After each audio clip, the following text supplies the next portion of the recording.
자, 안녕, 민규쌤입니다. 자, 이번에는 절대 왕정 보도록 하겠습니다. 서유럽, 동유럽에서 각각 절대 왕정이라고 하는 정치 형태가 등장했는데, 그런 절대 왕정은 어떠한 배경에서 세워졌으며 어떤 특징을 갖고 있는지, 그리고 각 국가들은 어떤 양상을 보였고 어떤 왕들이 절대 군주로서 등장했는지 각각 살펴보도록 하겠습니다. 자, 첫 번째 절대 왕정의 등장인데요. 보통 16세기부터 18세기 정도로 생각하시면 되고, 그래서 16세기에서 17세기는 보통 서유럽에서, 그리고 18세기에 이제 동유럽에서 한 세기 정도 늦게 등장했다라고 보시면 되겠습니다. 자, 물론 우리가 이 절대 왕정을 다룰 때 그 이전 시기엔 어떤 모습이 나타났느냐, 13세기부터 15세기까지 나름 중앙 집권 체제가 등장하기 시작했고, 그리고 왕권이 강화되기 시작했다, 이런 얘기를 이미 했었습니다. 자, 이 시기에 이런 모습이 나타날 수 있었던 배경은 기본적으로는 교황권 약화, 그리고 십자군 전쟁을 거치면서 기사 세력의 몰락, 봉건 영주의 몰락, 이런 것들이 기반이 되었다라고 했고요. 그래서 점차 이제 통일된 국가의 형태가 나타난다. 그리고 대표적인 것으로 백년 전쟁을 치르면서 영국, 프랑스와 같은 이제 국가가 등장을 했던 것이죠. 자, 그것보다 한 단계 더 나아간 체제라고 보시면 되겠습니다. 절대라는 말에서 알 수 있듯이 왕의 권력이 절대적이었다라고 하는 겁니다. 배경 보시면 유럽 각국이 왕권 강화를 추진했고, 그리고 중앙집권 체제가 발전했다. 원래 중세 유럽의 특징이 기본적으로 지방 분권화 경향을 보였다면, 이제는 중앙집권 체제가 나타났다라는 것이죠. 그럼 이 절대왕정의 특징이 뭐냐? 기본적으로 과도기적 형태다. 기존의 유럽 중세 봉건국가라고 하는 건 지방 분권적이고 왕의 권한이 약했다라는 것이지. 그런데 이 중세의 봉건국가에서 근대 국민국가로 나아가는 그 과정이라고 보시면 돼요. 중간에 위치한 포지션이다. 분명히 중세에서는 왕의 권한이 굉장히 약했고요. 그리고 지금 우리가 다루는 이 절대왕 정식의 가장 강력한 왕권, 우리가 보게 됩니다. 이런 강력한 왕권의 통제하에서 억압받던 이런 국민들의 의식, 이런 것들이 폭발하면서 나중에 국민국가로 나아간다라는 것이지. 시민혁명을 통해서 이 기본적으로 국민들, 시민들의 주권이 확보되는 이런 국가로 나아가는 거니까, 이 중간에 있는 절대왕정 시기가 과도기적 시기다, 이렇게 이해를 하면 되겠습니다. 자, 그리고 또 하나의 특징은 그 중세 봉건제가 해체되어가는 과정에 맞는데, 이것이 완전히 그럼 사라졌느냐? 그런 게 아니다. 그러니까 중세 유럽의 봉건제 질서도 여전히 조금은 남아있고, 그리고 새롭게 등장하는 도시민들, 이런 시민 세력 사이의 균형이 이루어지면서 그 중앙에서 무게를 잡을 수 있는 절대 군주의 존재가 필요했다라는 것이죠. 그러면 이런 절대 왕정은 기본적으로 어떤 기반을 가지고 있느냐? 첫 번째, 강력한 왕권을 지탱하기 위해서 정치적으로는 관료제와 상비군이 필요했습니다. 자, 중앙 집권이란 말은 중앙으로 권력이 집중되었고 왕의 권한이 지방 곳곳에 들어갈 수 있다라는 것이야. 왕이 명령을 내리면 어디든 시골이든 저기 구석 산촌이든 어촌이든 다 왕의 명령에 미쳐야 했는데, 이렇게 강력한 왕권을 바탕으로 통치하기 위해서는 왕을 돕는 관료 시스템이 필요했다라는 것이죠. 자, 그리고 봉건 영주들, 과거에는 봉건 영주들의 군사력에 의존하는 형태였다면, 이제 봉건 영주 세력들을 억제할 수 있는 강력한 군사력, 항상 언제든지 출동시켜서 작전을 수행할 수 있는 항상 준비되어 있는 군대, 상비군이라고 하는 것들이 이 절대 군주를 뒷받침하는 정치적인 제도였다라고 보시면 되겠습니다. 그런데 이런 관료제를 유지하는 것, 상비군을 유지하는 것은 막대한 비용이 든다라는 것이죠. 그럼 이런 비용들을 어떻게 충당할 수 있었느냐? 바로 시민계급의 지원이 있었다. 시민계급들은 충실하게 세금을 납부하고요. 왕을 후원하면서 대신 시민계급들이 무역이나 교역에서 어느 정도 특권을 얻을 수 있도록 이런 것들을 요구했습니다. 그래서 중세 도시의 성장에서도 이 시민들이 교역의 발달 과정에서 자신들의 자치를 요구하는 이런 모습들이 나타났고, 그래서 국왕으로부터 특허장을 받는 이런 모습도 있었다. 자, 그래서 이런 시민계급들이 온전히 무역과 교역으로 경제적인 부를 축적할 수 있도록 국가에서는 중상주의를 채택했습니다. 자, 중상주의란 상업을 중시했다라는 겁니다. 일단 핵심만 간단히 얘기하자면 왜 상업을 중시했느냐? 당시에 산업혁명이라든지 기계발명 이런 게 나타나기 이전이기 때문에 생산의 비약적인 발전이 이루어지지 못해. 그래서 이 교역을 통해서 이익을 얻는 것이 가장 중요하다라고 여겼지. 그러니까 상업에 성공하는 것이 국가의 부를 축적할 수 있는 길이었다. 그래서 상업을 중시 여기는, 그리고 상업을 보호하는, 국내 산업을 보호하는 이런 조치들이 나타났다라는 것이죠. 자, 그리고 절대왕권을 정당화하기 위한 이론적인 바탕으로서 왕권 신수설이라고 하는 것도 등장합니다. 말 그대로 왕의 권한은 신으로부터 부여받았다라는 얘기입니다. 옆에 이 구조야, 구조. 절대군주를 보시면 이들을 지탱하는 관료제와 상비군이 있고요. 이런 것들을 유지하기 위해서는 굉장히 경제적인 지출이 컸단 말이지. 그래서 보통 이 대상인들로부터 재정 지원을 받게 됩니다. 그리고 그 대가로 강력한 왕이 이 무역에 대한 독점권을 부여하는 모습이 나타나죠. 상인들의 입장에서도 무역을 하거나 교역을 하는 입장에서 강력한 왕이 우리를 보호해준다라는 게 훨씬 이득이 될 수 있었어. 그래서 대상인들의 무역을 독점하고 우리 국가가 부유해지기 위해서 경제적으로는 중상주의라고 하는 경제 정책을 채택했다라고 얘기했습니다. 이 중상주의는 통합사의 5단원에서 이미 우리가 다룬 바가 있습니다. 자, 그리고 봉건귀족에 대해서는 원래 전통적으로 토지를 갖고 있었던 귀족이죠. 토지 소유권을 인정해주고요. 귀족들은 왕권에 복종하는 이런 모습들을 보이죠.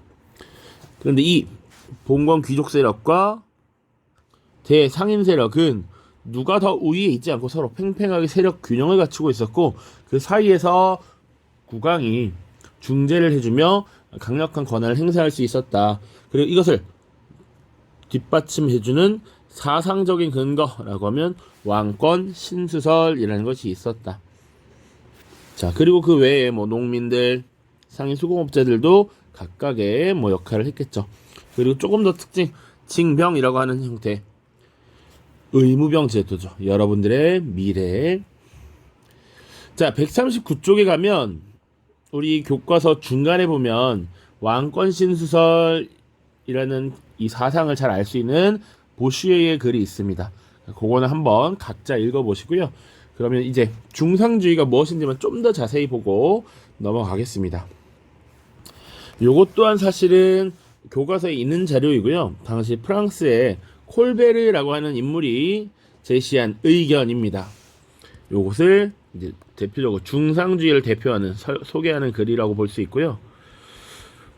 통합사회 때 배웠을 테니까 일단 상업을 중시하는 거야. 왜 그랬느냐? 아까도 얘기했지만 산업적 발달이 크게 이루어지지 않은 상태에서 국가의 부를 축적하는 것이 그 근본이 바로 상업이다라고 생각했기 때문이죠. 외국으로부터 물건을 싸게 사들여서, 재료를 싸게 사들여서 가공해서 비싸게 파는 것, 이런 것들이 결국은 당시 부를 축적하는 거라 느꼈어. 그렇기 때문에 이것을 또 뭐라고 표현하냐면 무역 차액설이라고도 표현합니다. 무역을 통해서 남겨야 그 국가가 부유해지는 거야.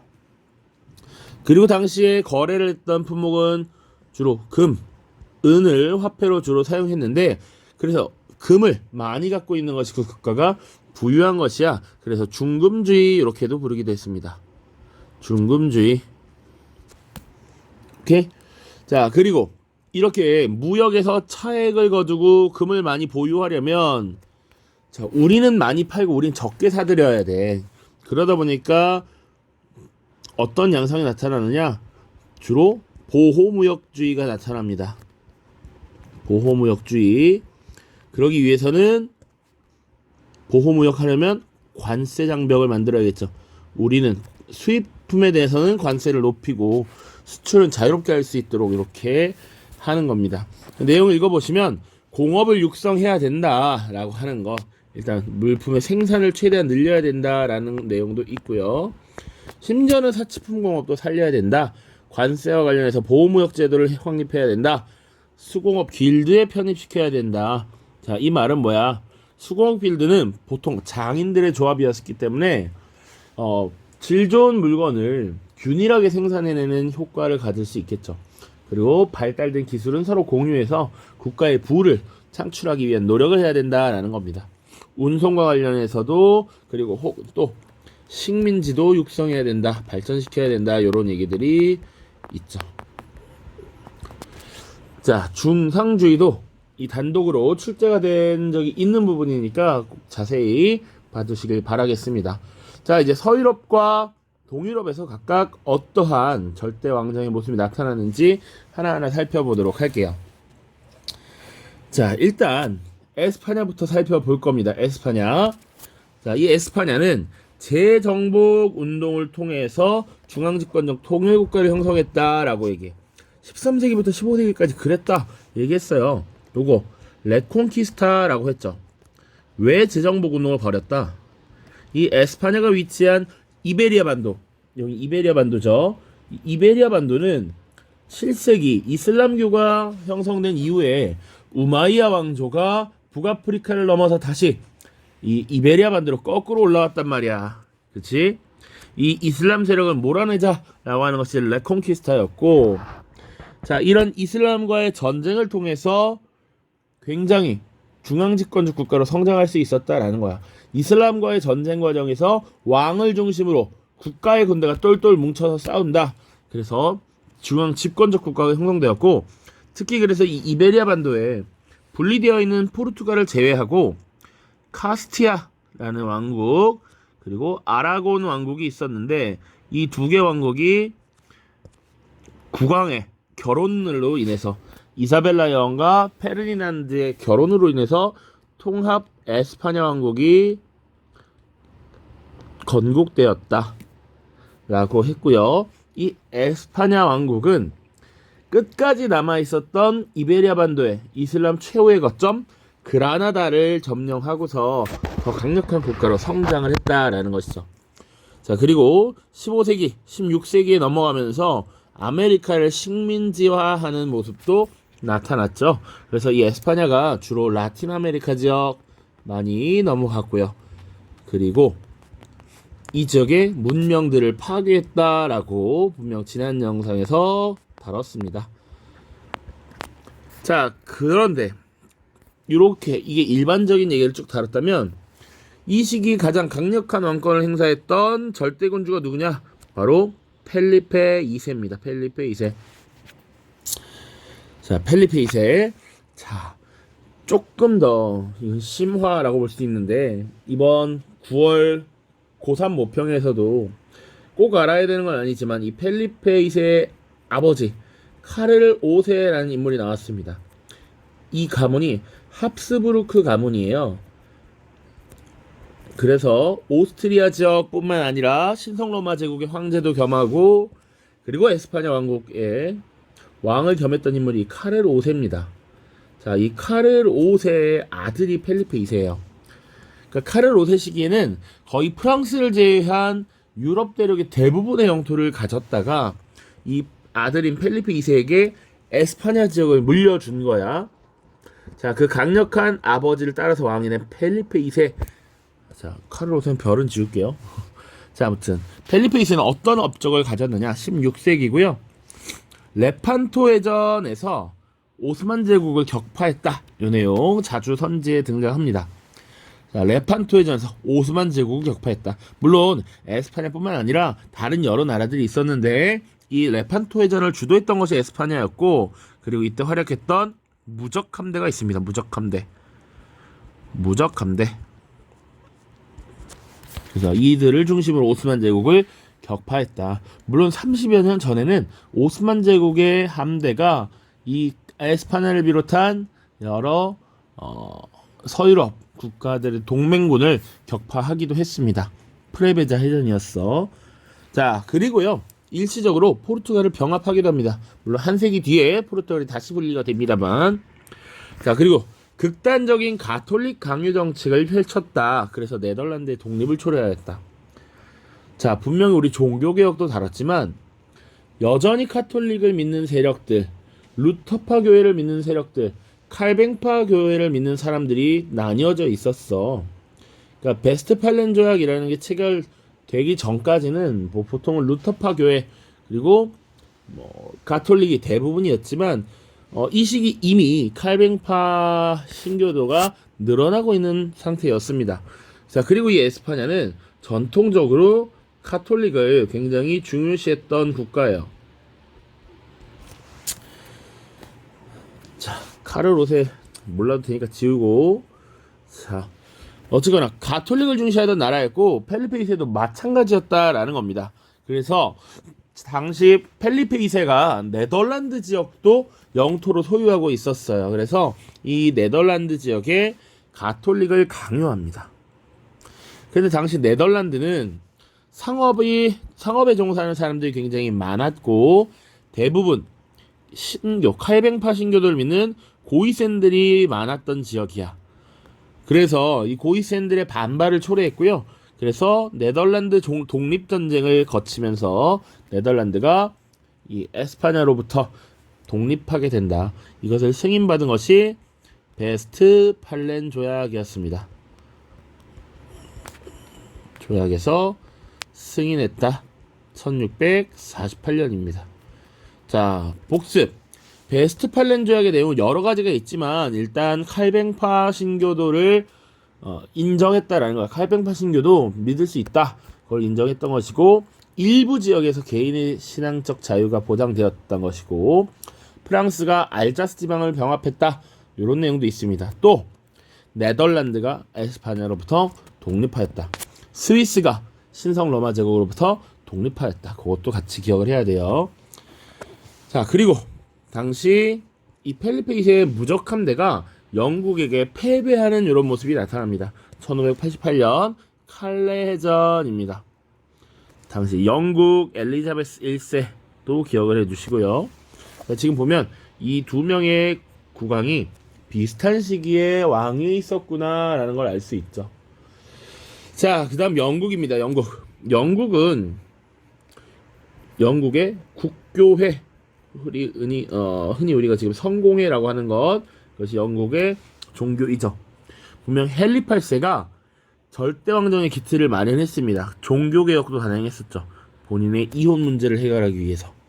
그리고 해군을 육성하면서 나름의 국력 신장을 도모하기도 했습니다. 자, 그 딸이 바로 엘리자베스입니다. 헨리 8세가 열심히 이혼을 해서 앤 볼린과 결혼해서 얻은 딸이 엘리자베스인데 아까도 말했지만 펠리페 2세와 같은 시기에 거의 재위를 했던 국왕이고요. 통일법이라고 하는 것을 제정합니다. 1559년입니다. 자, 종교개혁 파트에서 다뤘지만 헨리 8세가 종교개혁을 단행하면서 영국 교회를 가톨릭에서 분리시키고 영국 교회의 수장, 대장은 영국 국왕이 맡는다라고 하는 수장법을 발표했었어. 이게 1534년이었습니다. 그리고 분리된 이후에 사실은 가톨릭과 크게 다를 게 없었던 영국 국교의 교리를 정비하고 교회 예배 의식을 정리하는 이런 모습이 나타나 그거 나서 하나로 통일한 것이 통일법이다 생각하시면 되고요. 에스파냐의 무적함대를 격파했다. 칼레전 아까도 설명했고 그리고 이때는 에스파냐와 포르투갈 말고도 네덜란드, 영국 같은 나라가 본격적으로 식민지 개척을 위해서 혹은 무역을 하기 위해서 떠나게 됐는데 그 무역을 전담하는 동인도 회사를 설립하도록 합니다. 자, 이 동인도 회사는 단순한 회사는 아니고요. 국가의 어느 정도 권한 위임을 받아서 조약을 체결한다든지 식민지를 개척한다든지 전쟁을 한다든지 이런 막대한 권한을 가진 특수한 회사였다라고 보시면 됩니다. 국외 시장을 개척했다. 자, 그리고 이 시기가 되면 나름의 모직물 공업을 육성하기 위해서 여러 가지 모습이 나타나는데, 이 당시 중세 유럽 장원에서 공용으로 사용하던 이런 목초지들을 이제 개인들이 울타리를 치면서 자신의 땅을 확보하는 이런 일들이 나타납니다. 그래서 1차 인클로저 운동이라고 하고, 이 시기에 공동의 소유지에서 어느 정도의 경제력을 얻어서 생활하던 사람들이 이제 인클로저 운동이 일어나면서 자신의 땅 이런 건 없으니까 쫓겨나게 됩니다. 도시의 빈민으로 나돌게 되고요. 이들을 구제하기 위한 빈민 구제법 같은 것도 시행했다. 이 정도 보시면 됩니다. 각각 구간과 내용 매치를 시켜야 됩니다. 그리고 프랑스입니다. 프랑스는 원래 프랑스도 가톨릭이 굉장히 강성했던 나라예요. 그러니까 종교로 봤을 때 주로 에스파냐, 프랑스, 신성 로마 제국은 가톨릭이 좀 강했다. 나머지는 조금씩 다릅니다. 영국은 국교회, 네덜란드는 칼뱅파가 강했다. 뭐 이런 거. 자, 그래서 전통적으로 가톨릭이 강했던 나라인데 이 지역에 칼뱅파 신교도인 위그노들이 굉장히 많았고, 이 위그노들과 가톨릭교도 사이에 충돌이 있었어. 그것이 위그노 전쟁이었고요. 이 위그노 전쟁을 종식시켰던 게 바로 앙리 4세죠. 앙리 4세라고 하는 인물이 국왕에 즉위하면서 낭트 칙령을 발표했고, 위그노에게 일부 지역에서 신앙의 자유를 인정했습니다. 이런 점으로 타협을 받고, 그리고 혼란을 수습하면서 나름 절대군주의 길을 닦아 나왔다라고 보시면 돼. 그리고 짜잔 하고 강력하게 등장하는 것이 바로 루이 14세입니다. 자, 루이 14세는 아까 봤던 중상주의를 채택합니다. 콜베르를 등용해서 중상주의 정책을 추진했다. 그리고 스스로를 태양왕으로 자처했습니다. 난 태양과 같은 막대한 위치에 있는 사람이다 라는 것을 강조했던 것이죠. 그리고 왕권을 과시하기 위해서 베르사유 궁전을 건설합니다. 이것이 17세기 바로크 양식의 전형이 된다. 그리고 자신의 선대 왕이었던 앙리 4세가 발표한 낭트 칙령을 폐지해버립니다.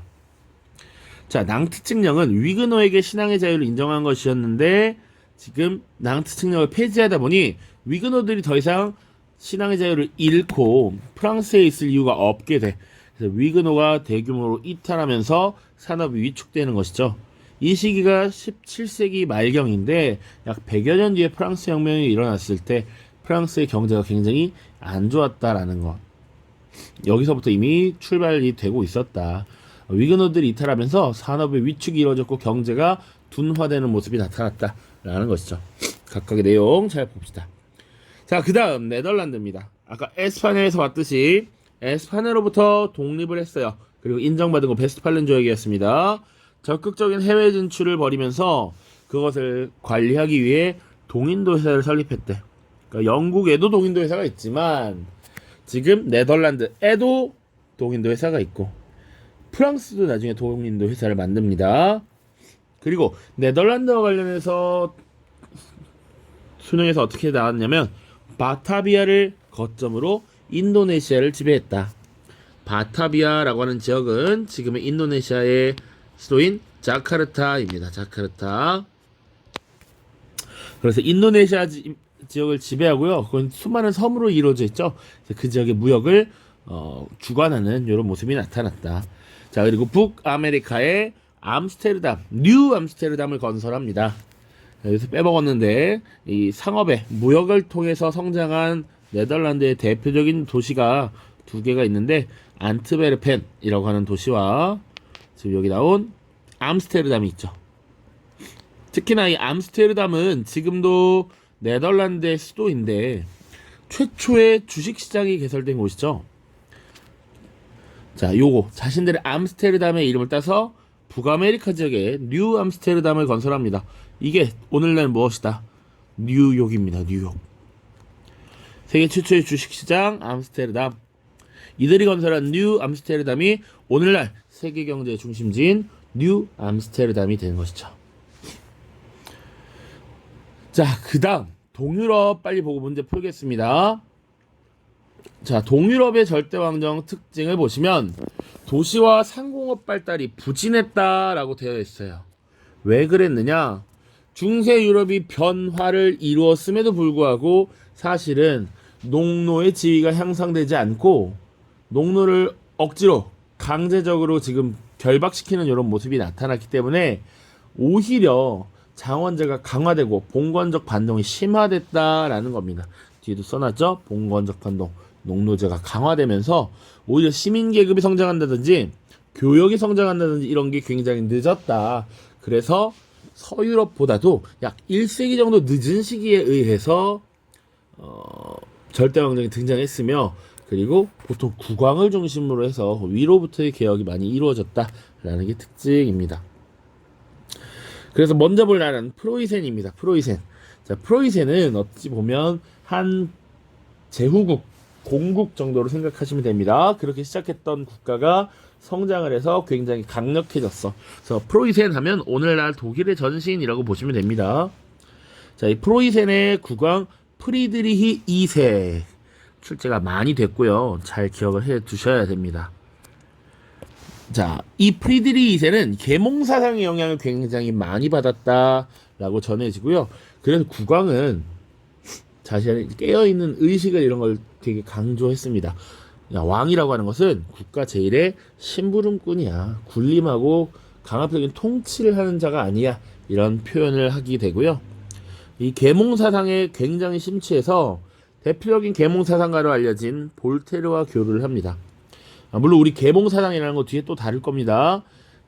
인간의 이성에 대한 믿음, 이런 것들이 세상을 바꿀 수 있다라는 그런 인식, 이런 것에서 시작된 것이 계몽사상이라고 보면 됩니다. 자, 역시 산업을 장려했고요. 나름 계몽사상의 영향을 받아서 자신은 깨어있는 군주야, 이런 걸 강조하는 모습이 나타납니다. 종교적 관용도 인정하게 되는 것이죠. 자, 그리고 반마키아벨리론이라는 걸 저술합니다. 그러니까 마키아벨리가 원래 군주론이라는 걸 쓰면서 국왕은 국가의 통치를 위해서 때로는 교활해야 되고 간사해야 되고 권모술수를 일삼는 존재가 되어야 한다, 뭐 이렇게 얘기했는데 그걸 비판한 것이죠. 그리고 이 프리드리 2세는 프랑스의 베르사유 궁전을 보고서 자신도 그와 비슷하게 궁전을 만들려고 합니다. 그래서 지은 것이 상수시 궁전인데, 베르사유 궁전에 비하면 엄청나게 소박하고 단촐한 이런 모습이 있습니다. 그럼에도 불구하고 우아한 느낌이 있어 이런 것을 18세기의 로코코 양식, 로코코 건축이라고 표현합니다. 그래서 17세기 바로크 양식의 베르사유 궁전, 18세기 로코코 양식의 상수시 궁전, 요것을 구분할 수 있어야겠다.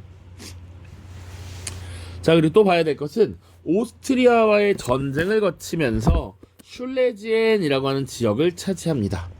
슐레지엔. 자, 이게 뭐냐? 오스트리아라는 국가에 왕위계승 전쟁이 있었어요. 그래서 이 왕위계승 전쟁에 프로이센이 개입하면서 슐레지엔 지방을 얻었는데, 이 지역을 되찾기 위해서 사실은 오스트리아가 다시 한번 전쟁을 일으킵니다. 그때 전쟁이 7년 전쟁이라는 거예요. 이 7년 전쟁에서도 사실상 승리를 거두면서 슐레지엔 지방을 확실히 프로이센의 영토로 가져가게 되었다. 자, 그리고 오스트리아, 러시아와 함께 폴란드 지역을 분할 점령합니다. 자, 예를 들어 폴란드가 있다라고 하면 왼쪽에 프로이센, 여기 아래쪽 오스트리아, 여기 러시아가 있었기 때문에 세 나라가 여기 나눠서 영토를 분할 점령했다라는 겁니다. 자, 그 다음 오스트리아입니다. 오스트리아. 요제프 2세라는 인물이 있고요. 스스로를 계몽전제 군주를 자처하고 내정개혁을 시도했지만 받아들여지지 않았습니다. 자, 러시아는요, 대표적인 인물 표트르 대제가 있죠. 표트르 대제, 표트르 1세라고도 합니다. 자, 17세기에서 18세기 거치는 시기에 나타나고요. 대표적인 서유럽화 정책을 추진합니다. 당시 러시아는 동방에 치우쳐져 있었고 유럽의 빠른 발전을 습득하는데 다소 더뎠죠. 그랬기 때문에 이 표트르 대제는 직접 서유럽을 시찰하면서 몸소 보고 배우고 느끼고 그것을 러시아에 적용시키려고 합니다. 그런 것들이 대표적인 서유럽화 정책이었다라고 볼 수 있고, 스웨덴과의 북방 전쟁을 통해서 발트해를 진출하였다. 이런 내용도 선지에 나옵니다. 스웨덴과의 북방 전쟁 자주 나오던 선지고요. 그리고 상트페테르부르크를 수도로 설정해서 천도합니다. 이것도 언급을 합니다. 상트페테르부르크, 성 베드로의 도시 뭐 이렇게 생각하면 됩니다. 자, 청과 네르친스크 조약을 체결했다. 당시 청나라 황제는 강희제였다라는 것이죠. 강희제. 자, 러시아의 표트르 대제였고요. 그 다음 예카테리나 2세입니다. 예카테리나 스스로 계몽준주를 자처하고 역시 볼테르 등과 교류를 했습니다. 그러니까 볼테르가 정말 계몽사상의 상징, 심볼과도 같은 존재이기 때문에 이 사람과 만나서 자신의 교양, 격식 이런 걸 강조하고 싶었던 거야. 그렇기 때문에 볼테르와 교류하는 국왕들이 있었다. 프리드리 2세도 예카테리나도. 그리고 아까도 얘기했지만 프로이센, 오스트리아와 폴란드를 분할 점령했죠. 아까 프리드리 2세 때와 같은 시기입니다. 자, 이제 교과서 조금 보고요. 문제 풀어보도록 하겠습니다.